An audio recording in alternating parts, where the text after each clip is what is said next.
everyone, welcome back to Rolling Solo. My name is Adam Smith, and this is going to be part 1 of the Reichbusters Projekt Vril playthrough, starting with the campaign mission number 1. So let's go ahead and find out a little bit more about what this mission has in store for us. Operation Fidget.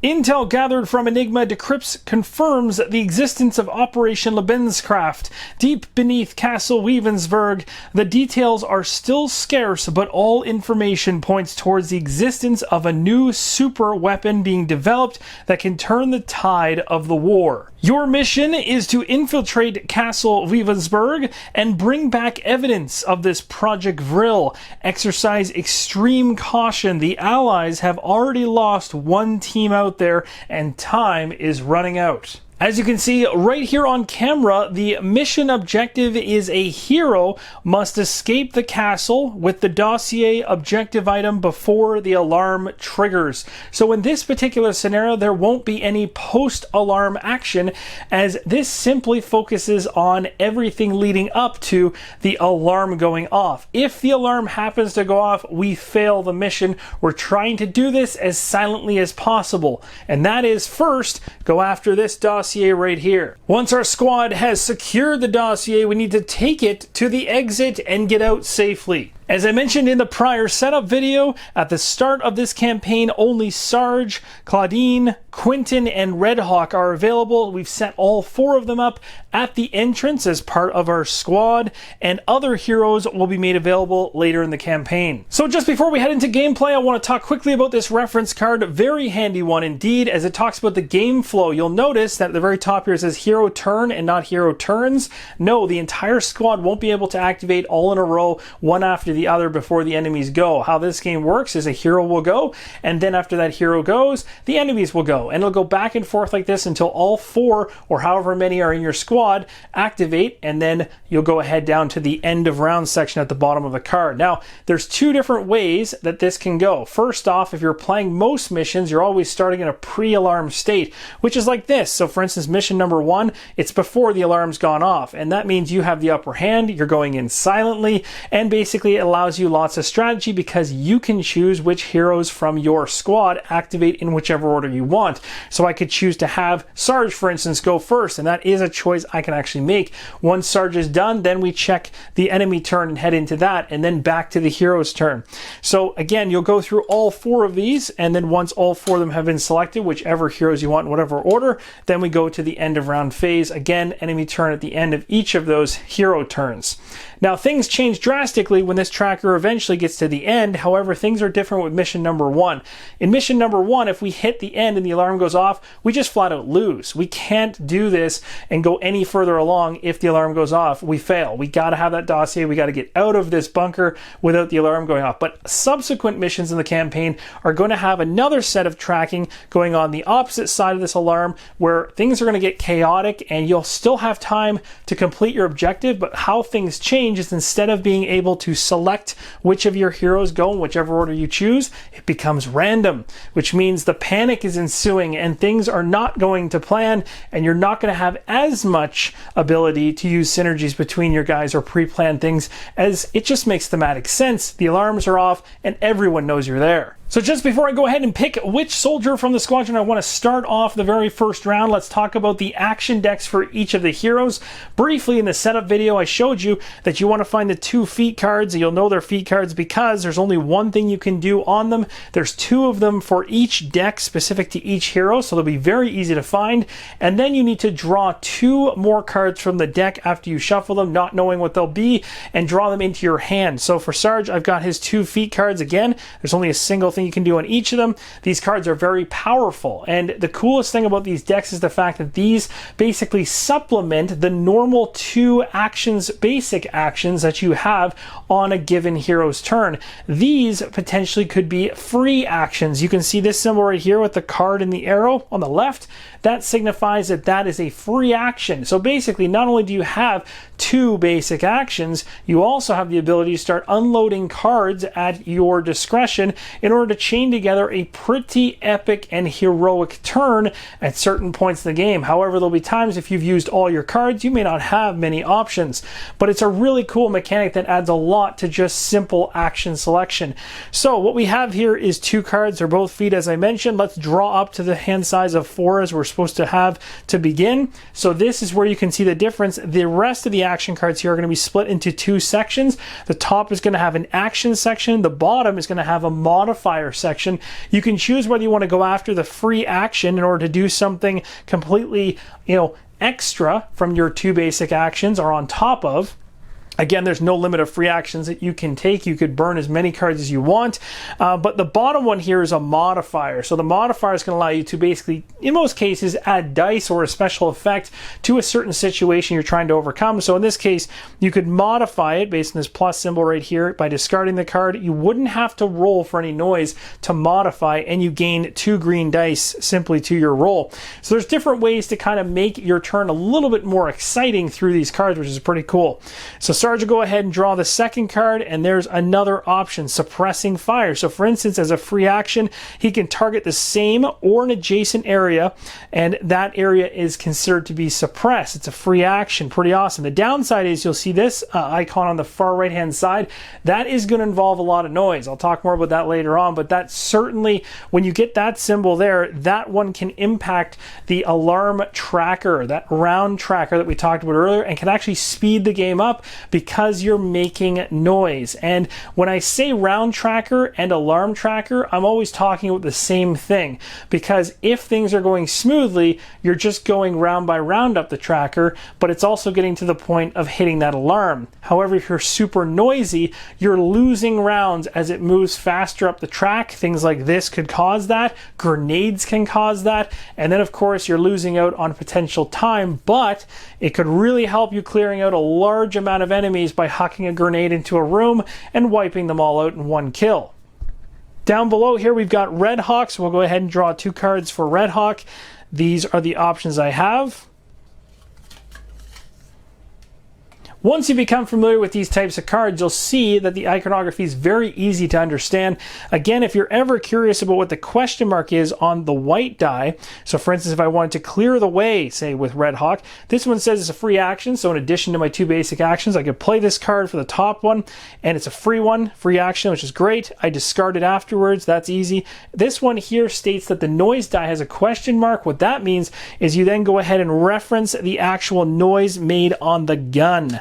Because this clear the way says in either order, move 1 and make an attack. So basically you're making an attack, but it all hinges on how loud the weapon you choose is. So if I use a knife, I'm not rolling anything. It's 0. That's perfect. And you really want that because that's not going to potentially trigger any noise. However, if I decide to use this card and use the sniper rifle instead when I did the attack, it's going to be noisy. And I'm going to roll 2 noise dice.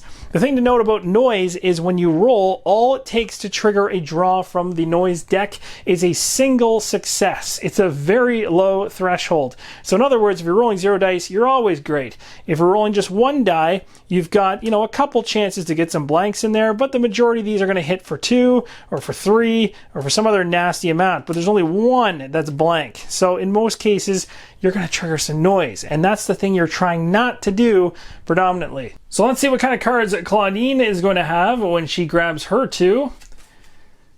We got Hatred in Advance. She's really well known for her up close and personal melee attacks, which is pretty awesome. And she's got Vicious and Vive la France. So pretty cool. So we'll go ahead and place her deck off to the side. This is going to be her hand of cards. Again, I'll show you these more closer up once we start using them. So don't worry if you can't see them completely clearly just yet. I will ensure you guys can see each and every card as we go through, plus explain them, especially for the first couple rounds until we get familiar with them. And then we're going to go ahead and draw for Quentin. So we've got ourselves Pip Pip and Skilled. And second off, God Save the King and Vicious. So seeing as we're at the front door of this area and I really want to be not only stealthy but have the ability to be able to make multiple attacks potentially if things get crazy after I open the door in terms of the amount of enemies in the room, I'm certainly going to want someone who's quiet and who can also hit from range. That's certainly going to be helpful, but not just anyone, somebody who's quietly able to hit from range. And Quentin has a bow which doesn't have any noise roll whatsoever, whereas the majority of my other individuals have long-range weapons, but they all cause noise. So I'd much rather go in as quiet as possible to start. So we're going to start things off with Quentin. I think it's certainly worth noting right now when I want to have Quentin open the door, let's talk about doors and how they actually work. First off, it just simply requires a basic action, of which Quentin has 2 to start it off, to open a door. However, if the door is locked, like it has a padlock symbol or icon like this one does way up here, this cell area, you'll need to spend 1 action to unlock it first and then another in order to actually open the door. But at least with the first door, we only have to use 1 basic action to get through, so that's pretty easy. The only downside to opening up doors is that depending on which level the door is, and also referencing each of the mission maps, as you can see here, it's going to denote how many noise dice you're going to roll after going through the door to determine if you made any noise that was heard by anybody else in the compound. So once I go ahead and open the door with 1 basic action, quite straightforward, I'll roll a noise. Now the great reason I'm using Quentin here is because he has a skill called Stealthy,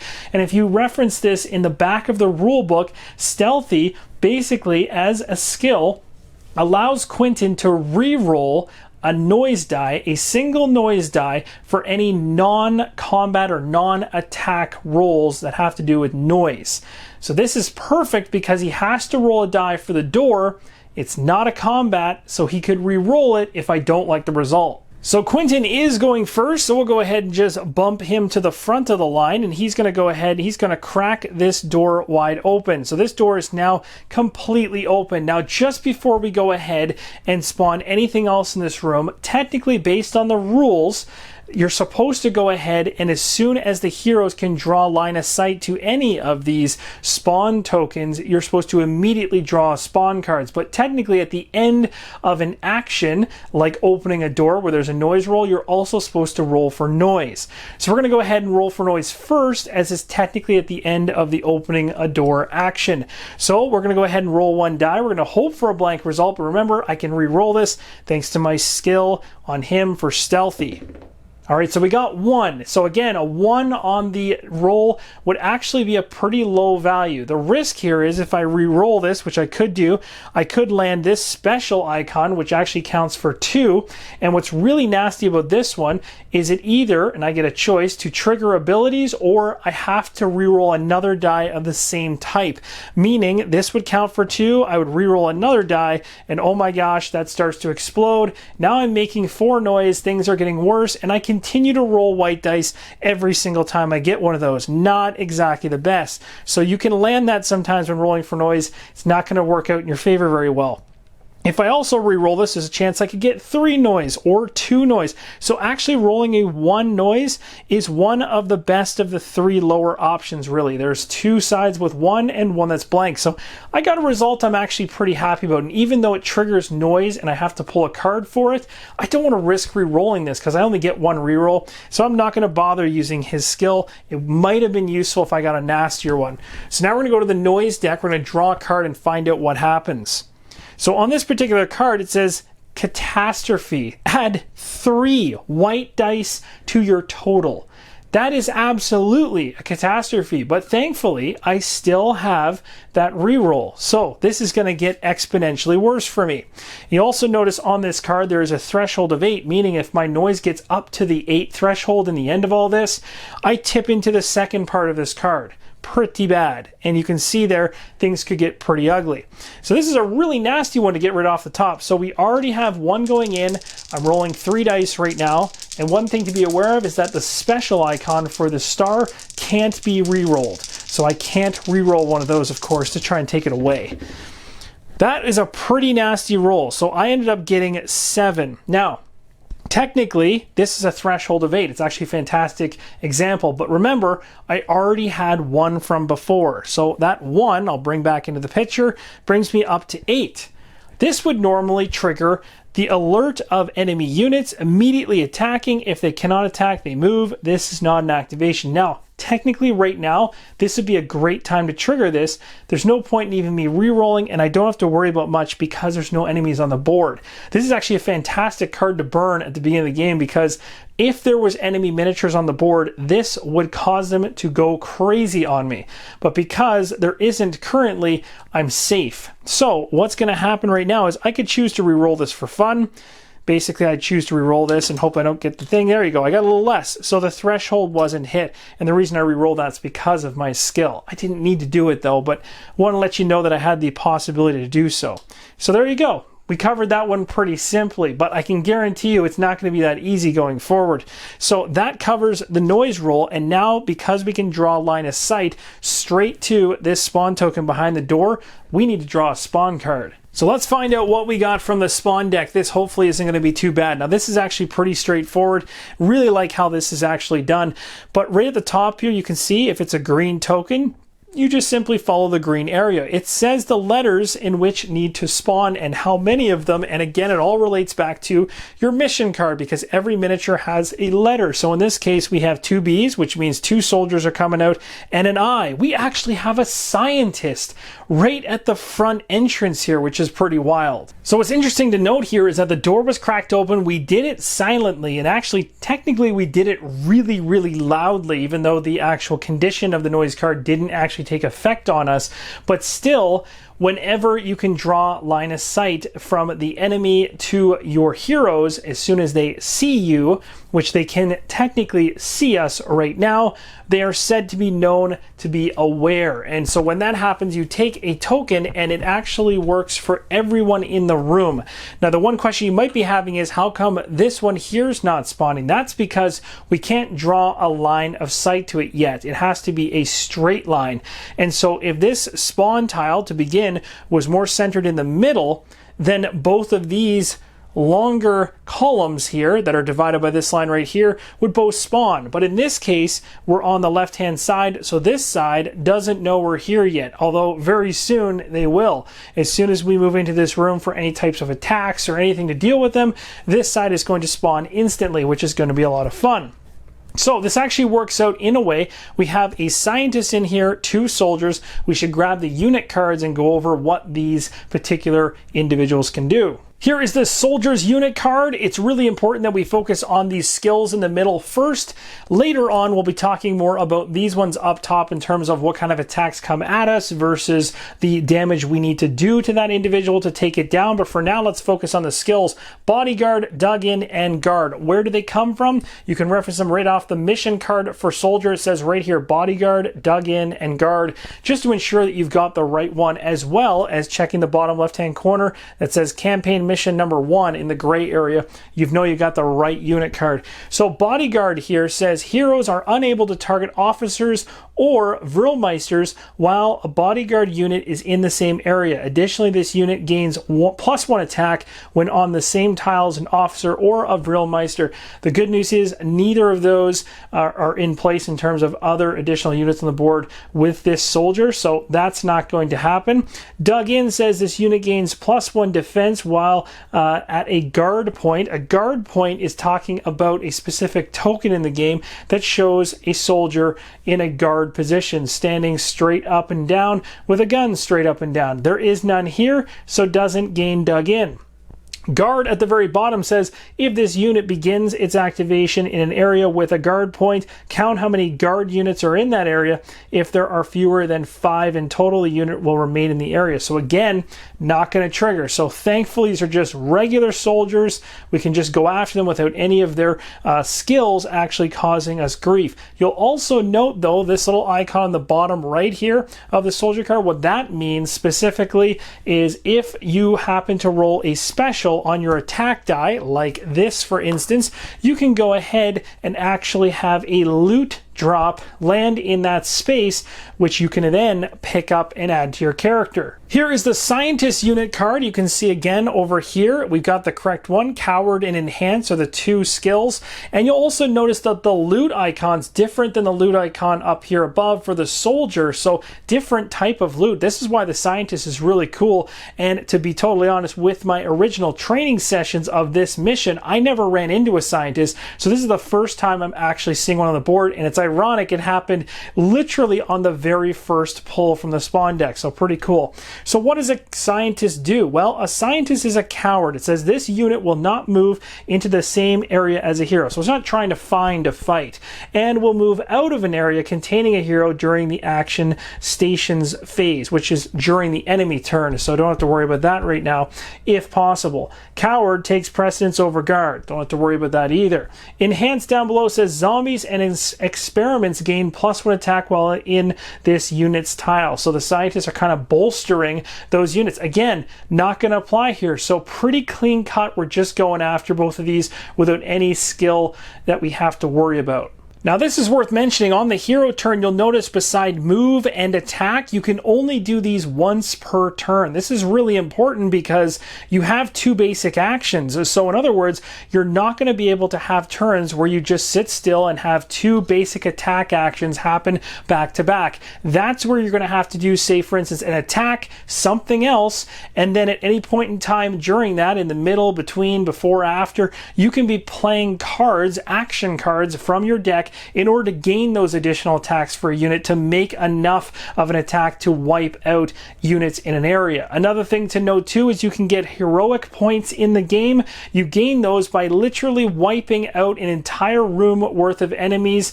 that have to be 4 or more of them in order to get that point, and you can't use a heroic point to help you out in doing so. So basically it's like you walking in the room and just taking the entire room out heroically, and for that you gain a random heroic token, which then gives you buffs later on. So again, I'll try to get that to happen, but I can't guarantee that's going to happen here, but we'll see how it pans out. Now, I just caught something that I mentioned earlier in the video, and that is that I grabbed the wrong miniature actually for Quentin. So Quentin's this miniature right here. He's got knives, he's super stealthy. This is Red Hawk, so I'm going to put Red Hawk back where he was, and we're going to move Quentin to the front of the line. So this doesn't have any gameplay impact, but it certainly matters in terms of visuals. I'm going to try not to do that again. So I've already used 1 basic action for Quentin. I could potentially move here. I could attack from where I'm currently standing with my bow.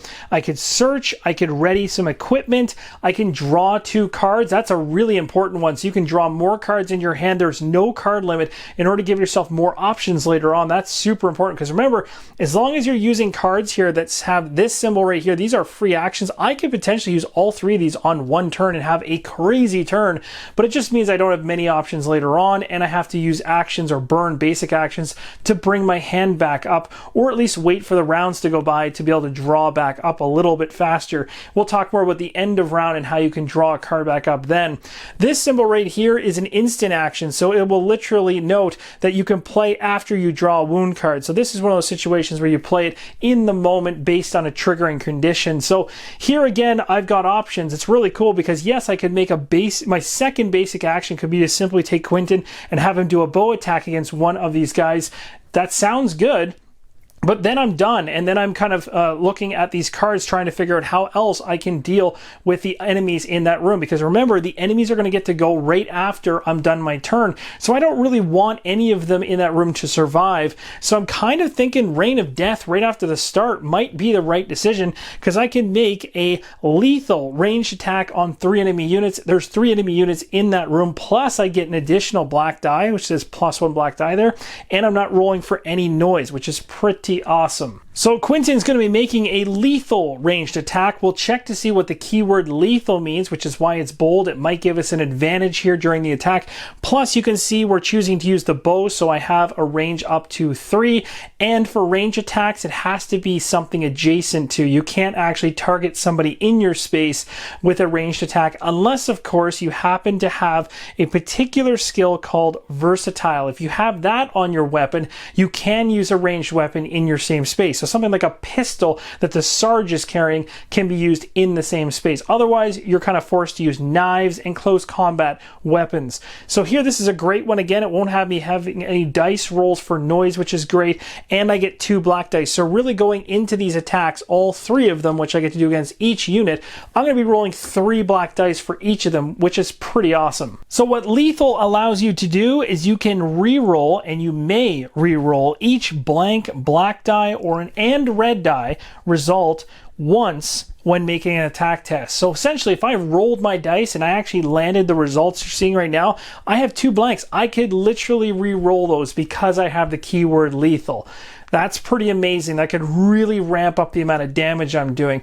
So on top of that, we also want to find out what precise is all about. A precise comes from my bow. So we'll check that keyword, and it states in all attacks, each blank black roll and each blank red roll adds 1 hit to the total. So basically, as of right now, I have the option to re-roll these 2 blank results that are black to something else, or take them as a single hit, which would look like I can basically just change it to like this, which is pretty awesome if I was happy with how much damage that does on the one enemy I'm trying to get after. So the cool thing is, no matter what, either re-rolling or just setting them to 1 hit, that's really going to help me in cleaning this whole room out. So this should be pretty fun. We're going to take a look at the soldier's defense value. You can see defense is 4. So that is the threshold of hits that I need to get in order to take that unit down. I'm going to choose to target the soldier first.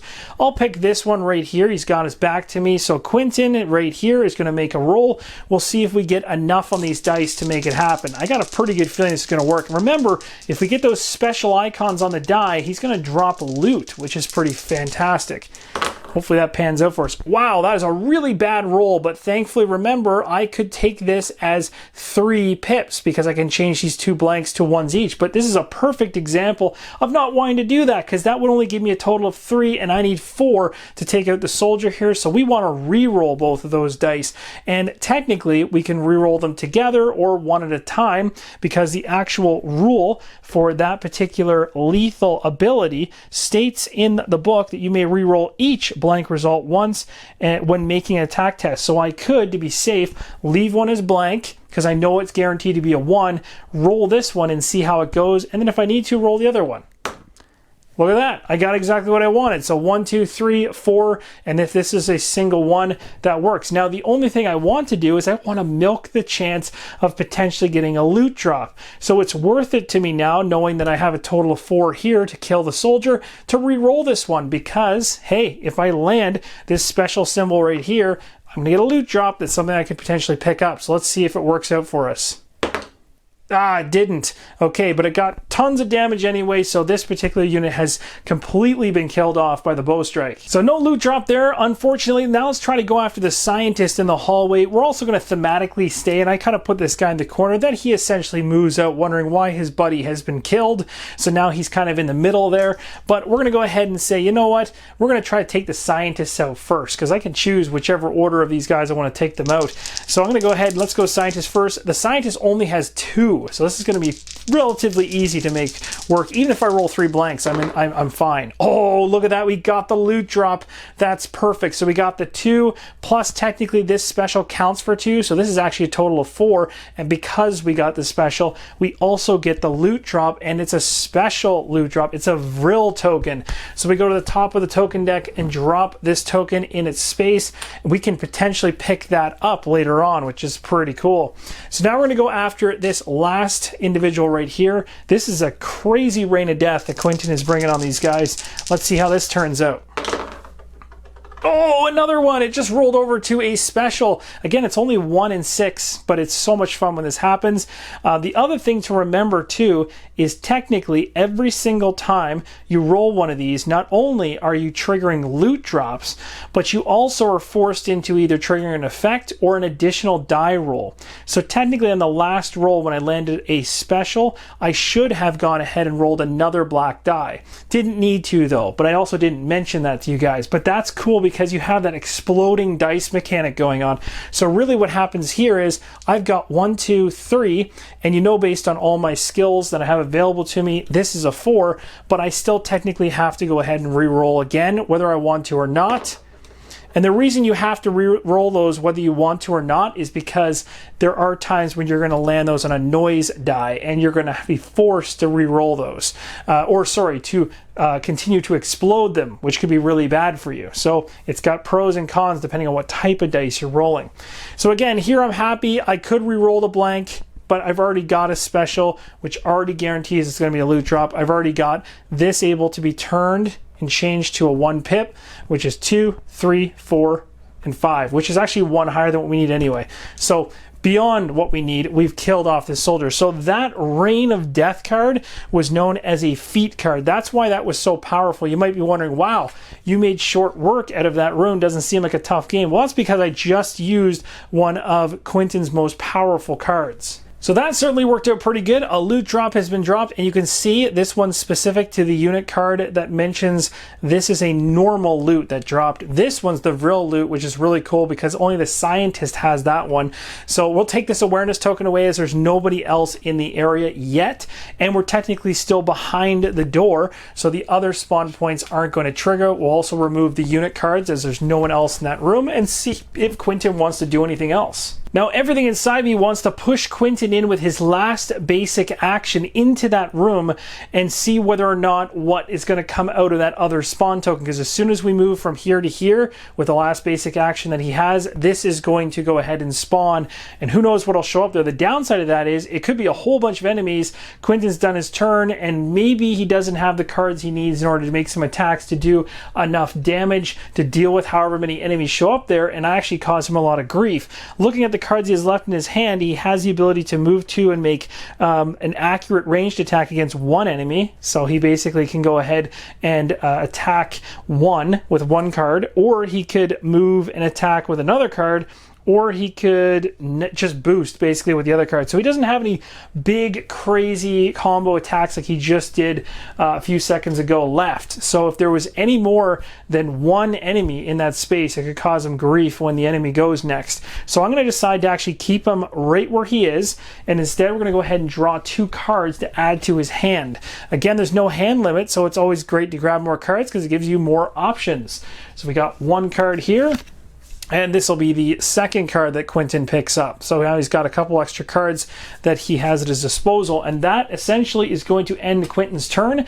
Now you get to see how the enemy's turn happens, but guess what? It's not going to happen because we wiped out the entire area of enemies. So it skips right past him, and the fact we didn't move into the room means these guys didn't spawn, so they don't get an enemy turn. It comes right back to our squad's turn again, and I can choose who goes second. Hero turn, I'm going to go ahead and choose Claudine to actually go next. So we'll put the dog tag number 2 on her, and you can see she has a knife, which is pretty handy, a ranged weapon, a bunch of cards we're going to talk about in a second. But one of the coolest aspects of her, at least in the campaign in terms of what she starts with, is a skill called Vengeance. This skill allows her to, on every turn of hers, to make a move action as long as it will bring her into melee with other enemies. And basically what that means is as long as she's in the same space. So basically moving into a space with enemies. This is really handy for me because based on the order of operations here, I know I have 2 basic actions with her, so I can go ahead and strategically have her actually move into the room for her 1 move. And remember, I can only technically move once on a given turn based on this reference card that we looked at earlier.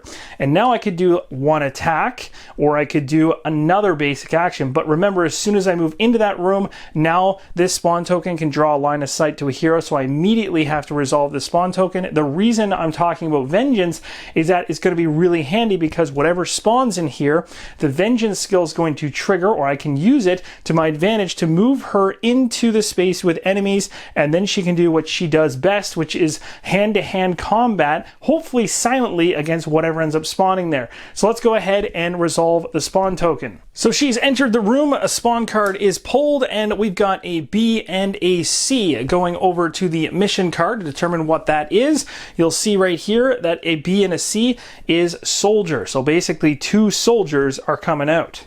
You're likely wondering, in this situation with the B and the C being spawned and the fact that they are exactly the same, they're both soldiers, why are there 2 iterations of the same thing on the same mission card?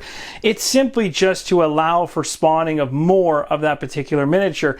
You're also probably wondering, why is one of the soldiers' name in white? And that's just because when the activation of the enemy turn happens, anything in white is just skipped over. So for instance, if the soldiers are going to go ahead ahead and activate, you're only going to activate them once. You're not going to activate the soldiers twice over because they appear twice on the mission card. We'll talk more about that once there's actually enemies on the board left after a turn, a hero turn. So far, I've been able to, with the one turn that I've had, wipe out all the enemies off the board and they haven't had a chance. But that's not going to be the case forever. On the back of the mission book is a really handy faction card breakdown. Seeing as we've been talking about this card a number of times, there's some other hidden information that's actually quite interesting to note. Again, this will make a lot more sense when we actually hit an enemy turn that actually has a full enemy turn and we're not jumping over it because one of my soldiers walked in the room and cleaned out the entire place.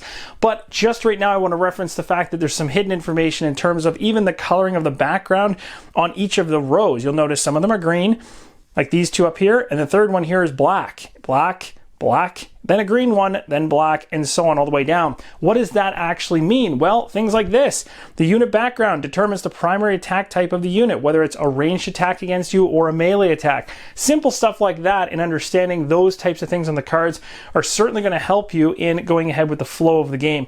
That's a useful thing to mention now, although we're not doing any enemy attacks right now. We're doing spawning, but I thought I would show you this. You can pause the screen and read all about the faction card and everything on it. So Claudine has busted through the door. The spawn token's been resolved. We've got 2 soldiers in that room, and they are definitely suspicious of what's going on. So the entire room tile gets a suspicious token. It's really important to note that the entirety of the room, both places, both sides, actually become this level. And that's going to be really interesting later on when patrols start showing up, because patrols, when they move into a space that already has a token, whether it be on the suspicious side or kind of the full alert side, they're going to inherit whatever the room status is currently. So if the room is in full panic mode in terms of they've spotted us and they're alert to our presence, and a patrol happens to crack through this door and move into the room, they're also going to turn into a full alert situation, because thematically it makes sense. If you've got other units in the room that have seen us and are shouting and going after us, the other units barreling through the door are certainly going to join in on that attempt to go after us big time. They're not going to be suspicious anymore.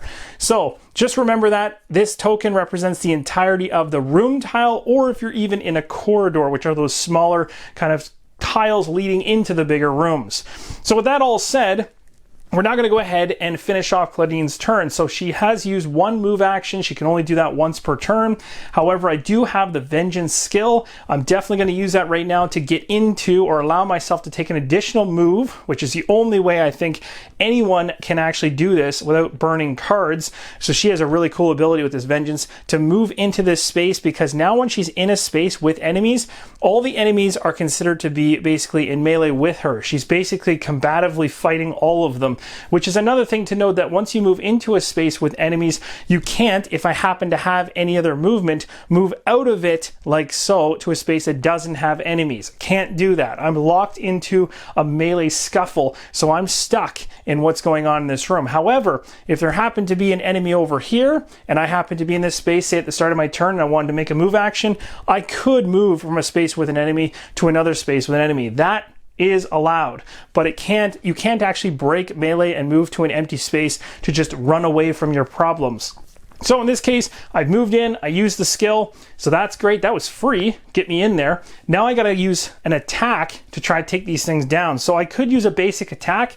It'll allow me to pick one of these guys and take them down, but you know what? It makes more sense to actually use a card here that could allow me to attack multiple units and maybe guarantee that I can actually kill everything in this area. So what I'm going to do is probably this one. It's called She's a Lady. So it says make a +2 black die lethal melee attack on 2 enemy units plus 2 green dice. So that's going to really ramp things up, and there's a really high chance I'll also get some loot out of this thanks to adding those green dice in. So Claudine is going to use a combat knife. She does have a machine gun, but again, a machine gun is ranged. She needs to be 1 space away from the target space that she's attacking at the bare minimum. The range she has on her current weapon, which is off screen, is 2, so she can actually fire 2 spaces away from her target. But the key here is, again, as I talked about, once she's in a space here, she's considered in melee. She can't be using her machine gun at this point. She's got to go with the knife. So she's using the knife. It's good news because there's no noise to be rolled after the attack. That's good. It won't trigger any patrols. There's no risk of that. It's quiet, it's silent, it's deadly, so that's good. We also used a card here, says she's a lady. This is a free action. Free actions, denoted by this icon, as I mentioned earlier in the video, can be used before, in between, or after your basic actions, which is pretty sweet because you can pretty much trigger it however, in whichever ways you'd like in terms of timing. I'm doing it more so in the middle because the first basic action I used was to move into this giant room. Then I used her vengeance skill, which allows me to move into this space with enemies for free, which is fantastic. Now I'm using a card as a free action in between her two basic actions in order to make two lethal attacks with the knife, which is great. The next thing I want to talk about is this icon in the middle. This is really handy to know because that icon means that it lasts until the start of the next hero's turn, meaning the timing of using this card, you can either kind of use it to its greatest effect or just bare minimum. So the reason I'm using the card first before going ahead and just doing a basic attack is because this card not only sits in play and gives me that benefit of the extra dice, of the green dice down below, as well as the lethal dice, but on top of that, I also get to go ahead and make two attacks against these units, and if one of them goes south and doesn't work out in my favor, because this card stays in play until the next hero's turn, technically when she uses her next basic action, which can be an attack, she can take advantage of this card and its bonus, which is pretty sweet. So there is a good indication there of the strategy of using the cards at the right time to get the most out of them, or you might be in a situation where you just need to use it to survive. So in this case, I'm trying to get the most bang for buck when playing it and also try to explain to you kind of the synergies between your choices. So with that all said, let's go ahead and make some dice rolls as we take on the first soldier. So let's do some rolling and see how this goes. So we're going to take this soldier as the target of the very first attack of the two different attacks we get from this card. Again, I get a +2 black dice to my base of 2 from the knife itself, so that's 4 black dice, but then I also get 2 green dice on top of that. Now these green dice are not really going to help me in terms of adding hits, but they are going to help me in terms of potentially landing a special, because these special symbols are on every single die. They can explode and they can also drop loot, really fantastic, or trigger potentially effects and things like that, so that's pretty awesome. So I'm going in with 6 dice. It's a pretty mass overkill in this situation, but you can see how powerful feats can be. So we're going to go ahead and we're going to roll these dice off for this very first one. Another thing to note, I have the keyword precise on this knife. What that means is any blank, black, or red results, so red doesn't apply in this case, but black ones that are blank, they count as 1 hit. So I'm going into this one pretty strong.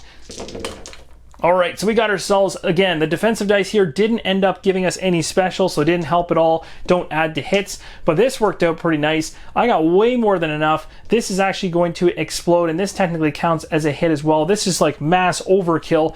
I'm just gonna continue to roll the black dice just because that is a special. And look, another special, and that's the kind of thing that can happen as you're playing the game. This can literally explode multiple times, which is pretty exciting.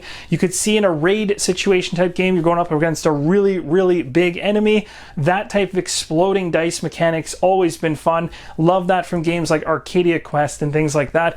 So the same excitement can be had here as well. So this is a crazy hit. This is a 1, 2, 3, 4, 5, 6, 7, 8, 9, 10, 11, and 12, which is far and surpass what we need to take out this one lowly enemy. Great news is this particular die, one of these specials, can go ahead and trigger a loot drop. So we're gonna go ahead and do just that. So we've dropped the loot. Now we can go ahead and roll again for the other enemy to finish off this card, at least in terms of what we can do attack wise. So again, 2 for the knife, 2 for the bonus here. Again, we have lethal as well, which allows us rerolls. You remember that from the previous attack. I didn't need to use any, which is why I didn't mention it. But I thought I would mention the fact that we do gain that lethal as part of the card too. I just haven't needed to use it. This is already insane overkill. So here we go. Let's roll this off with the defense dice in there from the bonus of the feat.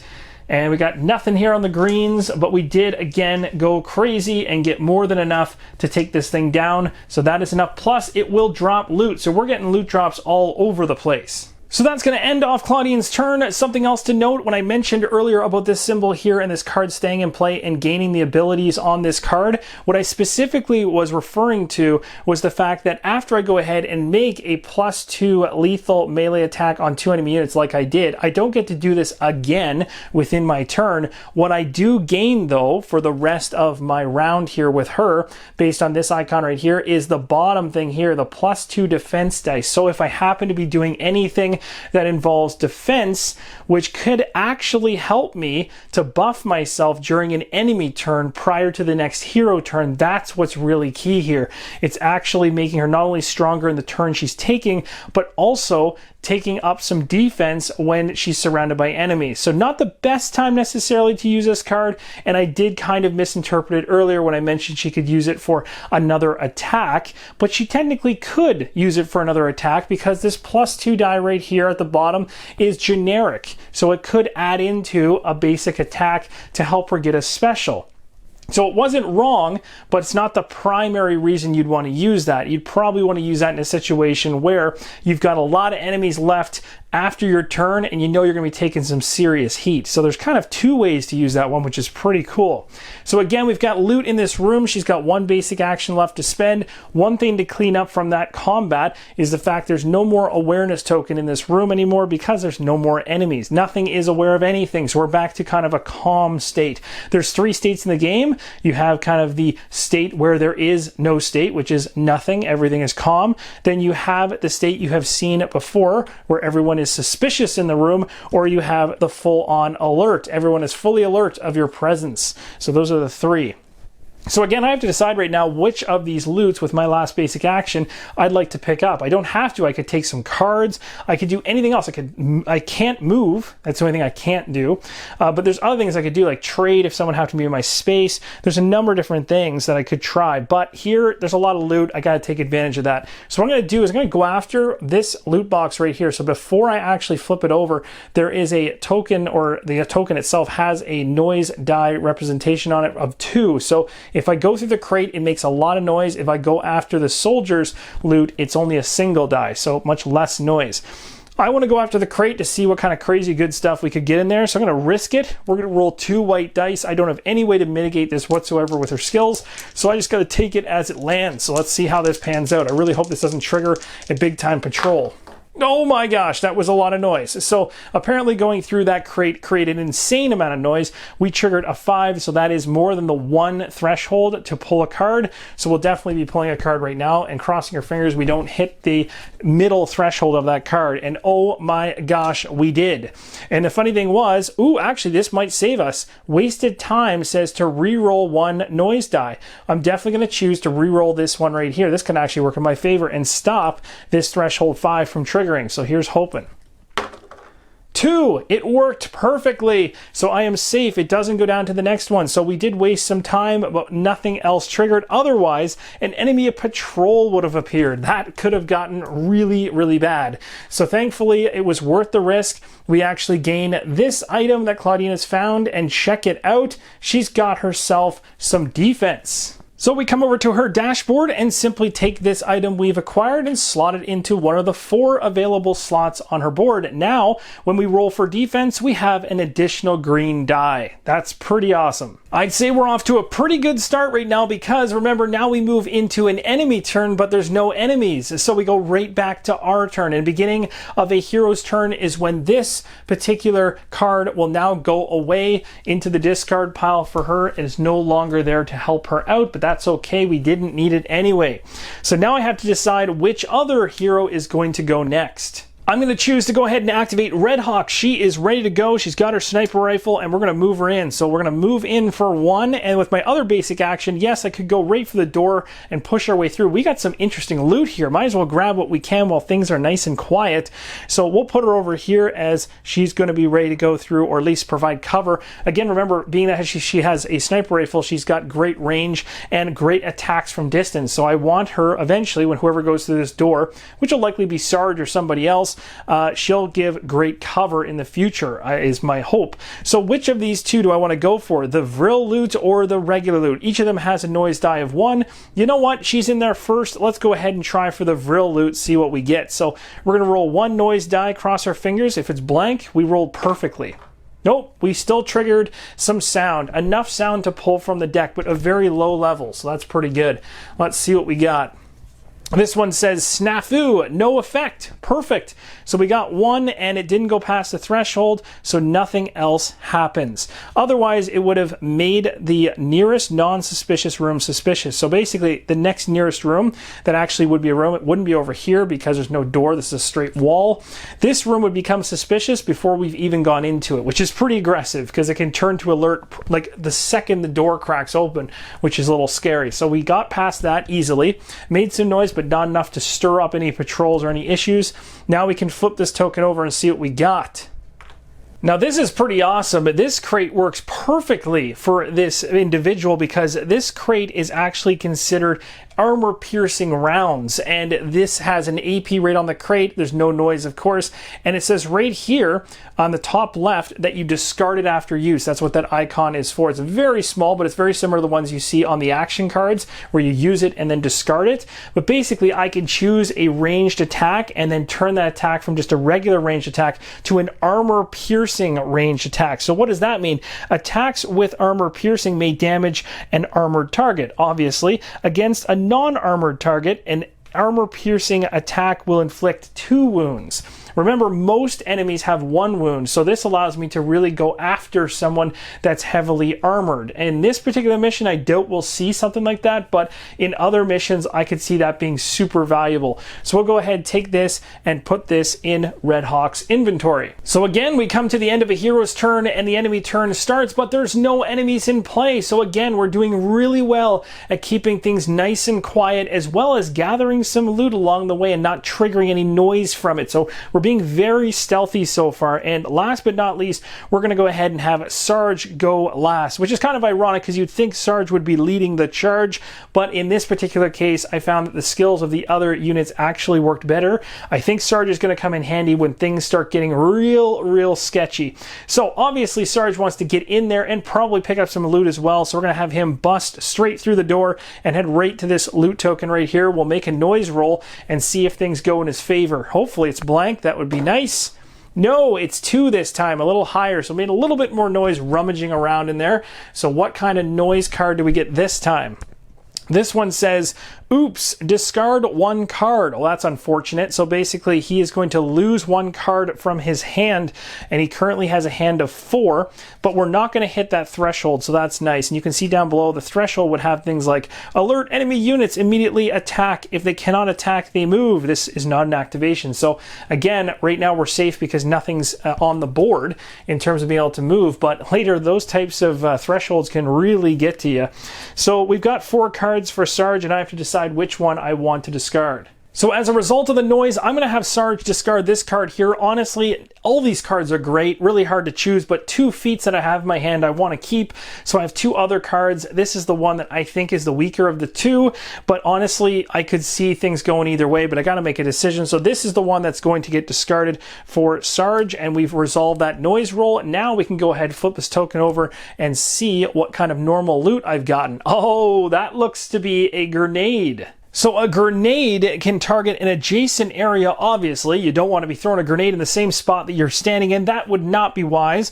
And you inflict a wound on all units in that area, and you note that some hero action cards allow them to throw grenades as well. These do not require this item. So basically, there might be cards in Sarge's deck that allow him to chuck grenades regardless of having an actual grenade.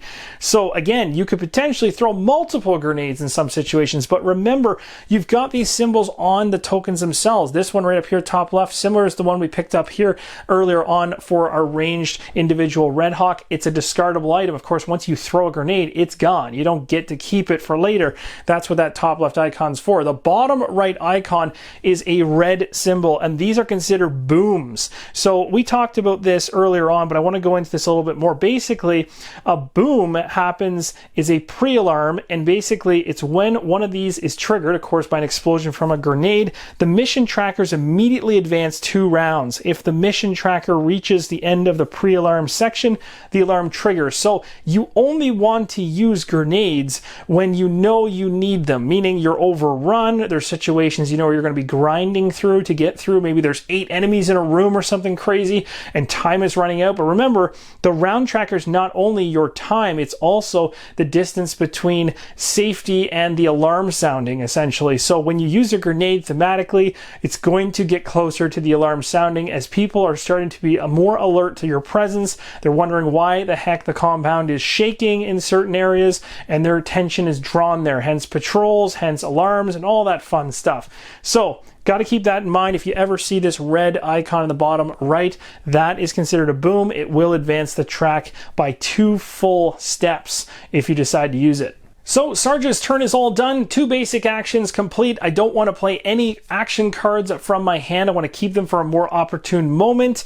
Sarge has that grenade in his back pocket. He's quite happy about having it. One thing I want to talk about him before we move on to the end of round is Squad Leader. He has that ability. What does Squad Leader do? It allows him to play a single card from his hand to modify an attack test of another hero in the same or adjacent area.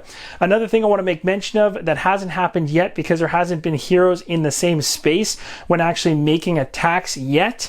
But in the future, if we happen to have 2 individuals in the same space, generically speaking across all of our heroes or soldiers, you can spend 1 card to modify or aid one of your heroes in the same space on their rolls. So that's really important to note. What makes Sarge's Squad Leader ability really cool is he can do it when he's adjacent to, from distance. It's almost as if because he is a squad leader, he's like shouting at them. Maybe he's cheering them on or aggressively yelling to tell them to do something, and that's spurring the adrenaline to have them have a better role or a better impact on the gameplay. So it's kind of cool, very thematic as well. So that essentially wraps up Sarge, and now we're actually done because the enemy turn would happen, but there are no enemies. We literally did a fantastic job of getting through this first room without a single spawn, and I can tell you from my prior tries at this mission, that didn't happen the first time. I had a patrol come through this door originally and just wreak havoc on us as well. So we managed to get through this one in terms of the first round quite cleanly. That is really nice to see. We'll see how that continues as we go along. And also to let you know, we've been going at a much slower pace so I can explain my way through the major elements of the flow of the game. But I'm telling you right now, that is going to speed up as we continue forward because we've now understood very fully what the hero turn is comprised of. So I'll be talking more about what I'm doing versus all the different options I have available to me.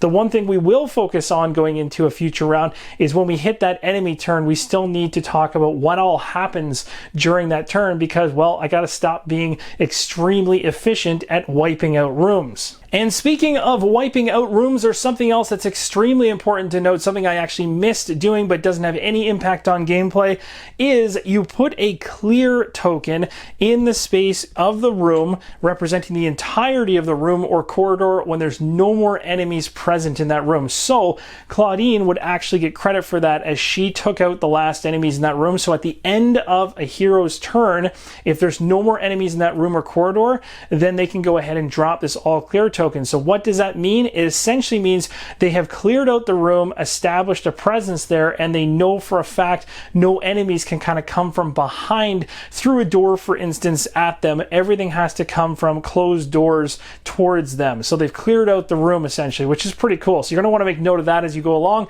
because some of these bunker areas or installations you'll be traveling through are going to have lots of varying corridors and paths through it, and you're going to want to make sure you're marking different ones that are all clear to ensure you don't have patrols coming at you from angles they shouldn't be. Now we move into the end of round phase. What happens here is quite simple. If you have under 5 cards in your hand, you get to draw one up at this point, and everyone in the squad is under 5 except for Quentin, who actually has exactly 5. And the reason Quentin has 5 is he started with 4, and then he ended up using a card, but then also drawing 2 cards back up. So he went from 4 to 3, draw 2 cards, he's up to 5. So he will not be drawing a card at this stage. So this is one way to get cards back into your hand, but remember, you can use those free actions in your hand to combo a very heroic and chained attack and really burn through all of your cards, but you're only ever going to guarantee to get one card back per round unless you're using a basic action during your turn to draw 2 cards. That's another way to kind of replenish your hand. So we'll go ahead and draw a card for each of the individuals. We'll talk more about them if I happen to use them versus focusing on them right now, and we'll see different iconography across all of them as we go, of course. But again, if anything's different than what you've seen so far in the videos, I will speak to those specifically. So there's 3 draws for the 3 individuals that need them, being that they're under 5 in their hand. Quentin gets nothing. Next, we go ahead and advance the mission tracker by 1 round. This is pretty straightforward, and honestly, this was an extremely efficient round for us. Lastly, we collect the turn order tokens, or dog tags in this case, because we're getting ready for the next round. We're still in the pre-alarm state, so once again, I'm going to be able to pick who goes first and in what order. And that's going to wrap up part number 1 of the playthrough. Definitely looking forward to what's going to happen in part number 2 as we open this door and head into these other rooms along the way. Just to let you know, as I mentioned earlier on, things are going to speed up exponentially as we've gotten really used to the hero turn now. We haven't seen all the basic actions yet, but we've seen a very large majority of what the hero turn entails. We also saw how the end of round phase works, but we didn't see anything about the enemy turn, and I guarantee you we will be seeing that later on. Thank you guys so much for watching. Really hope this helps you learn the game and understand it. I'll see you in the next episode. Thanks for watching, and as always, keep on rolling solo.